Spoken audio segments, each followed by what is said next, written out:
Spinoza read two verses in Matthew and Mark that give four names. He cross-referenced the Greek. He read Josephus. And what he discovered about Mary, about the family the church has hidden for 16 centuries, cannot be undone once you see it. There are four brothers, named, written down, not in some disputed fragment discovered in the desert, not in a Gnostic text your priest will tell you is historically unreliable, in Matthew chapter 13, verse 55, in Mark chapter 6, verse 3. Two Gospels, two independent traditions, the same family described in both decades apart, by two different writers drawing on different sources, and not once but repeatedly, because the people of Nazareth who questioned Jesus in his hometown had to explain who he was, and the explanation they gave included his siblings by name. The names are James, Joseph, or Joses, the abbreviated Aramaic form that Mark uses, which I will come back to because the variation is actually significant, Simon, and Judas, four brothers. And then the verse continues, and his sisters, pleri, not sister, sisters, at least two. That is 7 children, minimum. Jesus' 4 brothers, 2 sisters, a family of 7, Mary's family, written into the most canonical texts of the Christian tradition by writers who had every institutional reason to say something else if something else were true. And yet we were taught, most of us, in whatever version of Christianity shaped the rooms we grew up in, that Mary had one child, that she remained a virgin for the entirety of her life, that the brothers and sisters of Jesus in the Gospels were cousins or stepchildren from a previous marriage, or somehow not what the plain text says they are.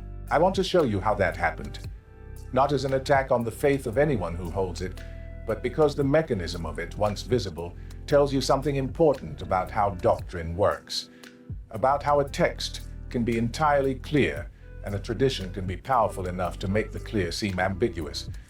And because Spinoza, who understood that mechanism better than almost anyone who has written about it, was very precise about what the sources actually say. This story has layers. It begins around the year 30 of the Common Era, in a village in Galilee. It ends in Constantinople, in 553. And in between, across more than 5 centuries, a real family was systematically transformed into a theological problem, and then into a doctrinal solution. Let me take you through it in order, because the order matters. Each layer is a response to the one beneath it, and you can only understand the last layer once you have seen all the ones that came before. Start with what Matthew says. Matthew chapter 13, verses 54 and 55. Jesus returns to Nazareth. He teaches in the synagogue. The people there, and I want you to hear how specific this is, are astonished. They say, "Is not this the carpenter's son? Is not his mother called Mary? And his brothers James and Joseph and Simon and Judas? And his sisters, are they not all with us?" Now turn to Mark chapter 6, verse 3. The same scene, a different gospel writer, working from different sources, setting down the same tradition in what scholars broadly agree was the first of the 4 canonical Gospels to be written. They say, "Is not this the carpenter, the son of Mary, and brother of James and Joses and Judas and Simon? And are not his sisters here with us?" Notice what Mark does.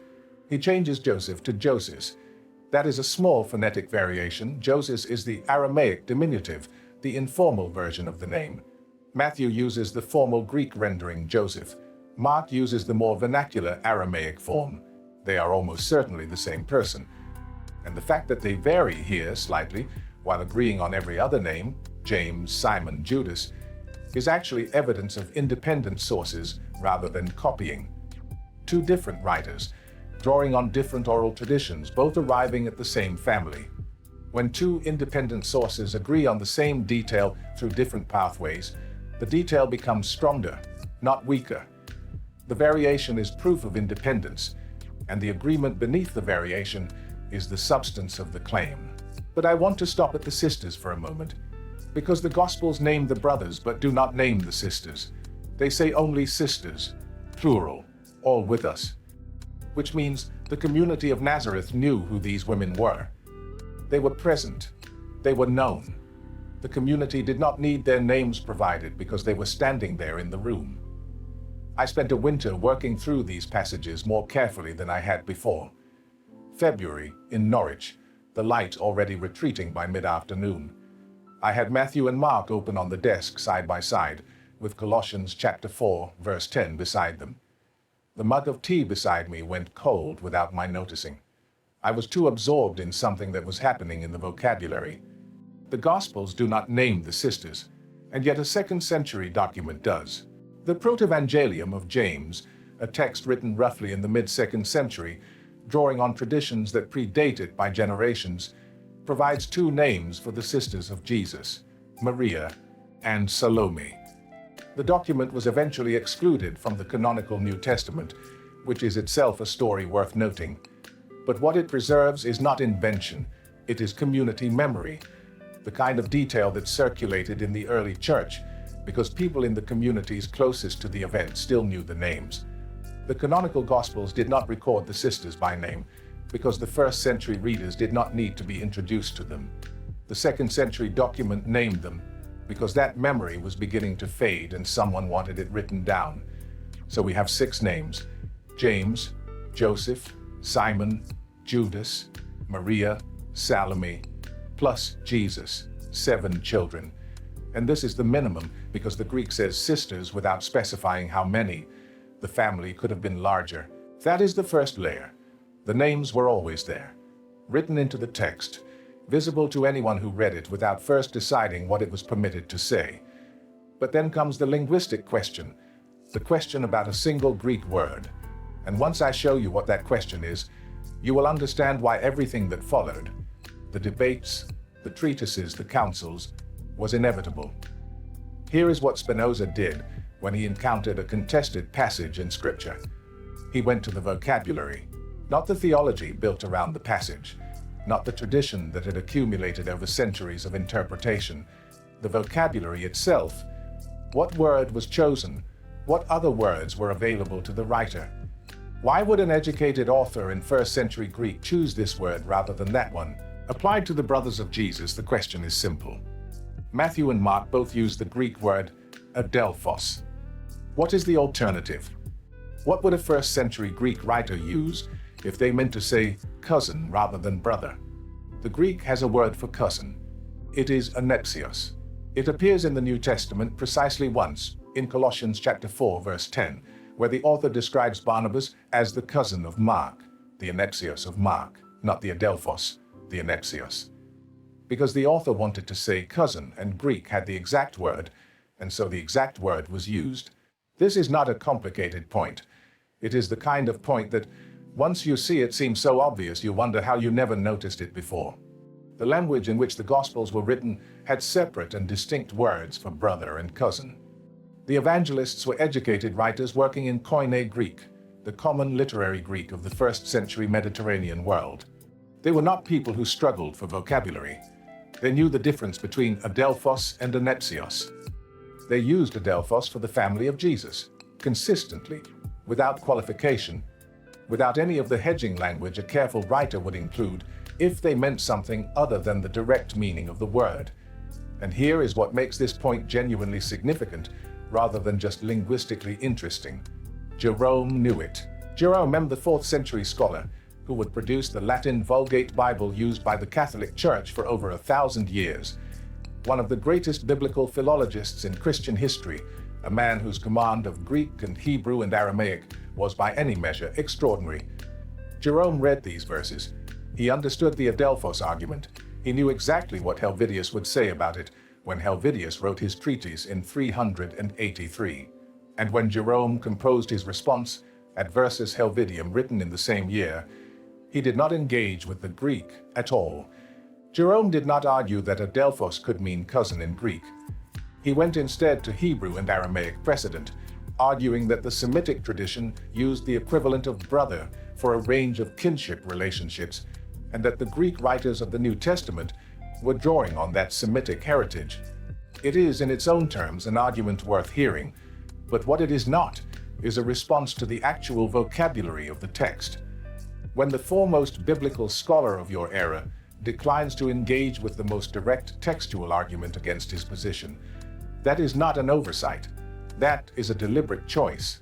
and the deliberate choice tells you exactly where the pressure is. But before we arrive at Jerome and Helvidius in 383, there is a third voice, one that comes from entirely outside the Christian tradition, from a man with no theological stake in the outcome. Josephus, Flavius Josephus, a Jewish historian writing in Rome around 93 of the Common Era, writing for a Roman imperial audience, a man whose professional survival depended on his usefulness to the Flavian dynasty that had destroyed Jerusalem and employed him as a historian and apologist. He had every reason to be factually accurate, and no reason at all to have an opinion about the perpetual virginity of Mary. In the Antiquities of the Jews, Book 20, Chapter 9, Section 1, Josephus is recording the execution of James by the high priest Ananus. He writes, and I want to give this with the precision it deserves, that Ananus convened a Sanhedrin of judges and brought before them the brother of Jesus, who was called Christ, a man named James, and certain others. The brother of Jesus, who was called Christ, a man named James. Josephus was not writing to prove anything about the family of Jesus. He was identifying James through his most recognizable public association, the way a Roman historian would identify any figure in an administrative narrative. James was known in the world of first-century Jerusalem and Rome as the brother of Jesus. That is how you placed him. That is the phrase that told a reader in 93 AD who James was. I should tell you how I encountered this passage in the way that made it matter rather than in a seminar. It was the early 1990s. I was working in the Bodleian Library in Oxford, not on anything to do with the family of Jesus. I was deep in Roman provincial governance, tracking references to the Judean procurators. I had a trolley of volumes beside me and was moving through Josephus for references to specific administrative officials. I found Antiquities 29:1 as a tangential hit. I was looking at Ananus in a governance context, and the passage came up because it was where Josephus discusses Ananus's removal from office. I had encountered the James passage before in seminars. I knew it was there, but reading it that morning in that context, surrounded by the apparatus of Roman provincial administration, thinking about how Roman historians recorded events, not how theologians interpreted them, something about it settled differently. The offhandedness. Josephus identifies James as the brother of Jesus, who was called Christ in the way that a bureaucrat notes a parenthetical. There is no elaboration, no explanation of who Jesus was, or why the designation would be meaningful. He simply records the identification and moves on with the legal proceedings. The assumption is that the reader knows that in 93 AD, in a document written for a Roman imperial audience that was not primarily interested in Christianity, the name Jesus, who was called Christ, was a sufficient reference that it placed James immediately, without a footnote. And then there is the object itself. In 2002, an ossuary was brought to public attention, a limestone bone box of the kind used in first-century Jewish burial practice. The inscription on its surface in Aramaic read, "James, son of Joseph, brother of Jesus." The box was dated to the 1st century. The inscription was examined, contested, subjected to 7 years of legal proceedings in an Israeli court, a forgery trial that ended in acquittal in 2012 on the grounds that the prosecution had not proven its case. What remains is the stone, the inscription in the stone. In 1st century Aramaic, the family structure it describes, son of Joseph, brother of Jesus, is the same family structure that Matthew, Mark, and Josephus all describe independently. 3 sources, 3 independent pathways to the same information, and a 4th of the stone inscription that encodes the relationship in the vernacular of Galilee in the 1st century, in the everyday shorthand of a community that identified its dead by the relationships that had made them known. There are 2 official explanations for why the brothers of Jesus were not his brothers, and the relationship between those 2 explanations is, in my reading, more damning than either of them individually. The first explanation comes from Origen, writing around 230 of the Common Era, roughly a century and a half before Helvidius and Jerome. Origen proposed that the brothers of Jesus were sons of Joseph from a previous marriage, not Mary's children, not cousins, step-siblings, children of a first wife who had died before Joseph married Mary, making them older than Jesus rather than younger. The second explanation is Jerome's, written a century and a half after Origen and mutually exclusive with it. Jerome's argument, developed in Adversus Helvidium, is that the brothers of Jesus were cousins, kinship relations whose precise Hebrew or Aramaic designation was rendered as adelphos in the Greek by writers drawing on Semitic usage. Not stepbrothers, not Joseph's children by another wife. Cousins, relatives of a different generation in the extended family structure of first-century Galilean society. Two explanations, proposed by serious learned men in different centuries working from the same texts. And here is the thing that strikes me every time I return to this material. They cannot both be right. If the brothers are Origen's step-siblings, sons of Joseph by a prior wife older than Jesus, then they cannot also be Jerome's cousins. The two theories describe different people, different relationships, different family structures. They are mutually exclusive. One of them is wrong. Spinoza made a precise observation about this kind of situation in the Tractatus. When two incompatible theories arise to explain the same textual difficulty, the multiplicity is itself evidence. It is evidence that neither theory has genuine textual authority, that both are post hoc constructions designed to arrive at a conclusion the text does not naturally support. A writer who truly meant cousins would not have needed Origen to provide a separate step-sibling theory first. A tradition that had always understood adelphos as stepbrother would not have needed Jerome to develop an entirely different cousin argument in 383. The competition between the theories is the signature of the problem they were invented to solve. And one more thing. If the matter had been settled from the beginning, if it had been obvious that the brothers were cousins or step-siblings, there would have been no Adversus Helvidium. The treatise was necessary because Helvidius was persuasive. He was persuasive because the text supported him. 170 years after Jerome wrote his treatise, the Church convened a council, and the council did something that neither Origen nor Jerome had been able to do with words alone. The Second Council of Constantinople, 553 of the Common Era, one of the great ecumenical councils of the early Church, a gathering of bishops from across the Christian world, convened under the authority of the Emperor Justinian. At this council, the Church formally codified the title E Parthenos for Mary. The word is Greek. It means ever virgin, always virgin. Virgin before the birth of Jesus, during the birth of Jesus, and for the entirety of her natural life thereafter. This was not a reading of the gospel text. It was a decree that governed how the gospel text would be read, issued 523 years after the events in Matthew 13. 500 years of living with two verses that name four brothers and mention sisters. 500 years during which Origen, Jerome, and the writers between them all produced elaborate arguments for why those siblings were not what the word said they were. 500 years during which Helvidius could still publish a straightforward reading of the text in Rome and be taken seriously enough that the greatest biblical scholar of the era had to respond at length. And then, a council, not an argument, a decree. This is what Spinoza understood about how theological institutions function. He wrote about it in the Tractatus, with a clarity that people often misread as hostility when it is actually descriptive. He observed that a council does not discover a truth.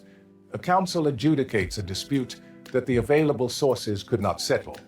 The very existence of a conciliar decree on a given question is evidence that the question was genuinely open, that the textual arguments on both sides had reached an impasse, and that institutional authority was required to produce a definitive reading that the texts themselves could not compel.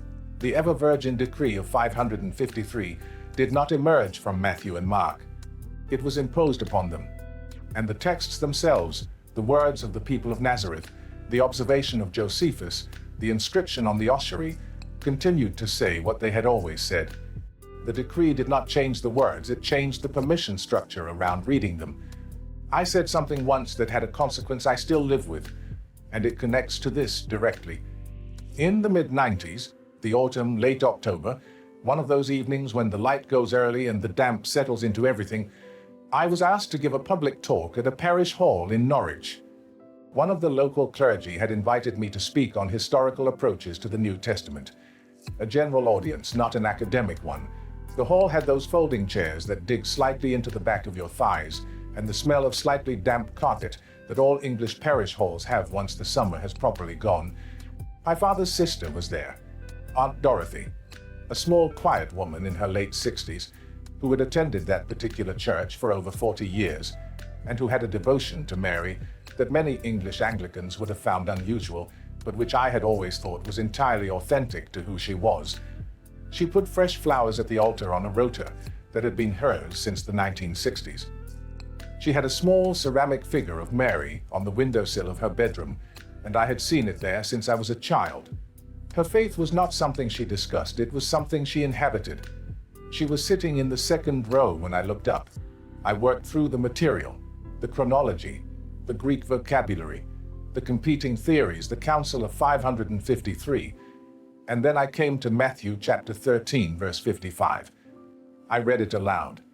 The carpenter's son, his mother called Mary, his brothers James and Joseph and Simon and Judas, and I said, the text uses the strongest available word for blood brother. The Greek language has a separate word for cousin, which the Evangelists could have used and chose not to use. The doctrine of perpetual virginity was not a reading of the gospel text. It was a decree issued by a council convening 5 centuries after the text was written. I said, the text is unambiguous. Aunt Dorothy stood.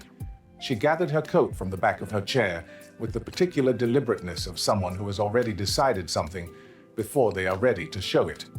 She walked to the door at the back of the hall without looking in my direction. She did not make a scene. She did not say a word. She simply left. I did not speak to her for 3 years, not because of any explicit falling out. She simply became unavailable. The distance was not angry. It was settled. The kind of settled that comes when someone has decided, quietly and completely, not to go where you are going. When we eventually found our way back to each other, slowly over several more years, through the patient mediation of other family members who understood what had happened without needing it explained, she never mentioned that evening. Not once. We had tea. She asked about my work with the careful, sideways attention of someone who has decided to be present without engaging with the substance. And I let it be. I did not try to open the conversation again. I do not know whether it was what I said or the way I said it. Whether I could have presented the same evidence with more care, more acknowledgement of what attaches to hard truths when they land on lives built around a different kind of certainty. I have thought about this a great deal over the years. I think about it still. But I notice every time I read the decree of 553 that the council did what Aunt Dorothy did in that hall. It did not argue with the text. It did not try to win a debate that the text was not going to let it win. It closed the door. It gathered its coat. It walked out. And the absence where an argument might have been is, in its own way, more revealing than any counter-argument could have been. The doctrine does not come from the words. It was applied to the words, and the words themselves have not moved. So what finally does the text actually describe? A woman. Her name, the name that the Greek texts render as Maria or Marian, the name that existed before any of this theological apparatus was built around it, was Miriam. Miriam of Nazareth, in the Galilee region of Roman Palestine.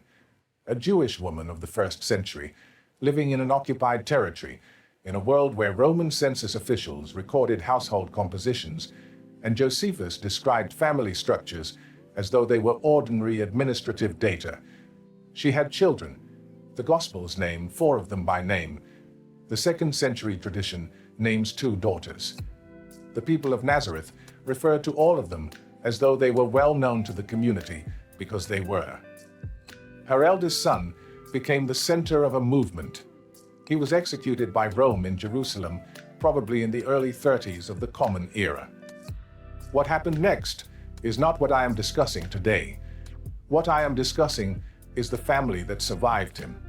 James, the brother identified by Matthew, by Mark, by Josephus, and by the inscription on the ossuary, became the leader of the Jerusalem community after his brother's death. Paul, in his letter to the Galatians, describes traveling to Jerusalem specifically to meet James. He calls him the brother of the Lord. The Acts of the Apostles describes James presiding over the Jerusalem Council, the meeting at which the future direction of the early church was decided.